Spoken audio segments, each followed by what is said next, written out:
La journée internationale de la presse, c'était le 3 mai. À cet effet, la Maison de la Presse a organisé ce matin une conférence débat sous le thème « L'état de la presse en cette période de transition au Mali ». Occasion également pour le président de la Maison de la Presse, Bandjougou Danté, de faire un diagnostic sans complaisance des difficultés actuelles de la profession et de proposer des solutions. Le compte rendu avec Modibo Mariko.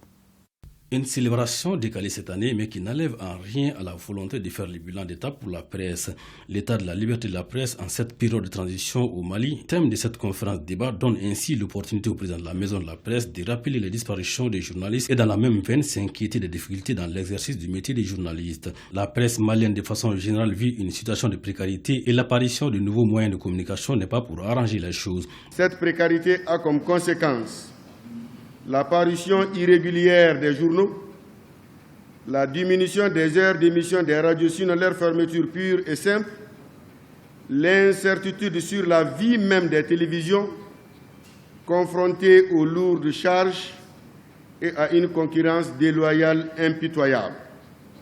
Une presse en ligne qui ne demande que l'adoption de ces textes lui permettant de nettoyer son espace. Le Mali, avec plus de 200 parutions de journaux, près de 500 radios de proximité, une quarantaine de télévisions et un nombre important de sites d'information en ligne, les défis du professionnalisme se posent aujourd'hui plus que jamais pour la presse.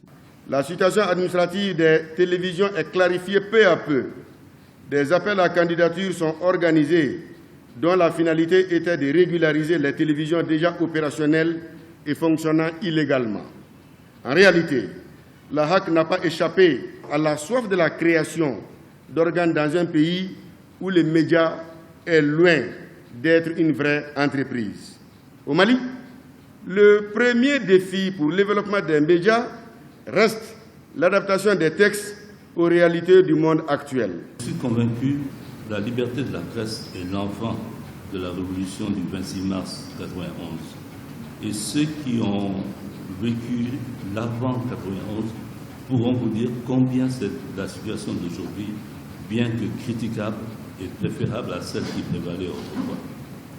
Donc je voulais très sincèrement souhaiter à tous les acteurs des médias maliens beaucoup de persévérance et beaucoup de courage. Des défis dont les solutions sont déjà identifiées, la rélecture des textes régissant les secteurs par les acteurs pourrait être la thérapie pour une guérison définitive. C'est à quoi invitent qui de droit les responsables de la Maison de la Presse.